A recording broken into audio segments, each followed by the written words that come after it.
This is video from the south side of Chicago, 79th and Avalon, in which you'll see three suspects walking up here.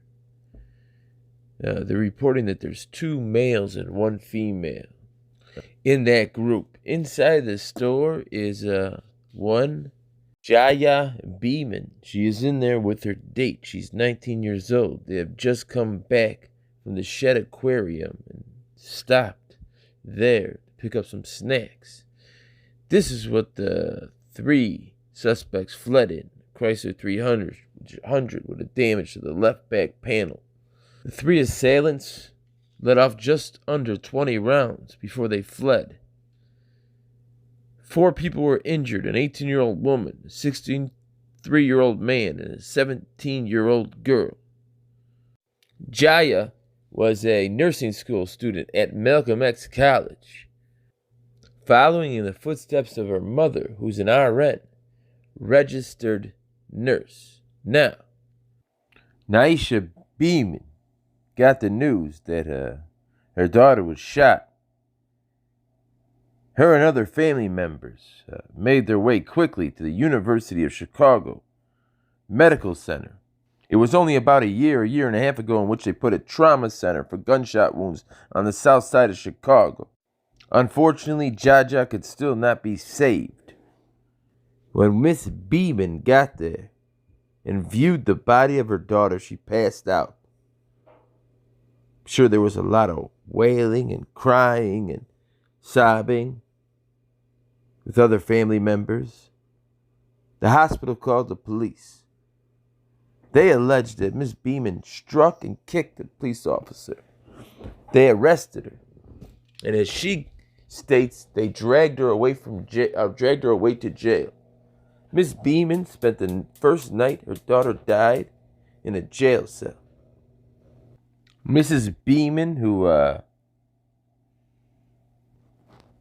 was arrested when she saw the body of her daughter for a misdemeanor count of pushing and kicking a Chicago police officer. Now, in the federal consent decree, it talks about learning how to deal with victims of gun violence and their family. A woman just unexpectedly lost her 18-year-old daughter. We can do better than this. The state's attorney ended up dropping the charges. Again, the state's attorney's office, Kimberly Fox, dropped the charges, not CPD. The problem is, in Illinois, arrests are on your record.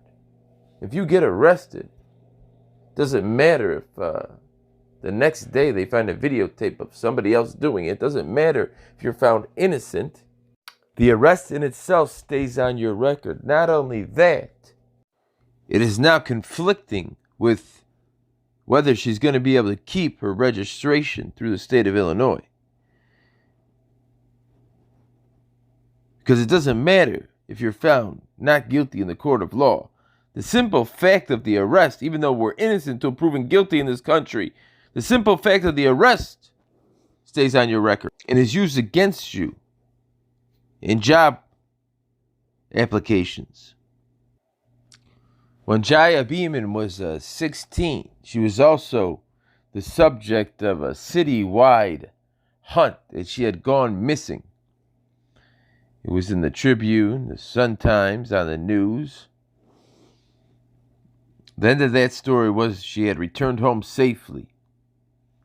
Obviously, her being a juvenile and the fact she didn't commit a crime, it wasn't made public why exactly or where exactly she went or who took her there.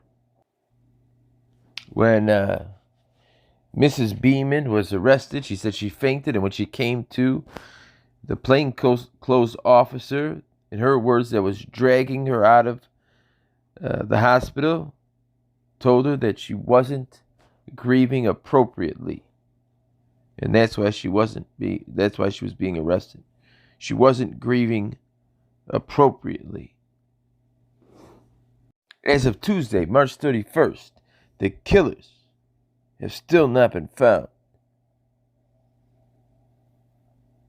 For some reason, the police know that one of the shooters was a female. Every news article, every news broadcast. 2 males, 1 female. I don't know how they know that, but they also know who the target of the shooting was. He must have seen the people outside because he went out the back door. Again, 5 people shot. Jaya and her boyfriend, who had just come back from the Shed Aquarium, and 3 other people. This is Disorderly Product News, doing the voice work for the Cop-Arazzi. Wishing you and yours a happy and healthy week. I got a big story coming out on DPN. But until then, good night.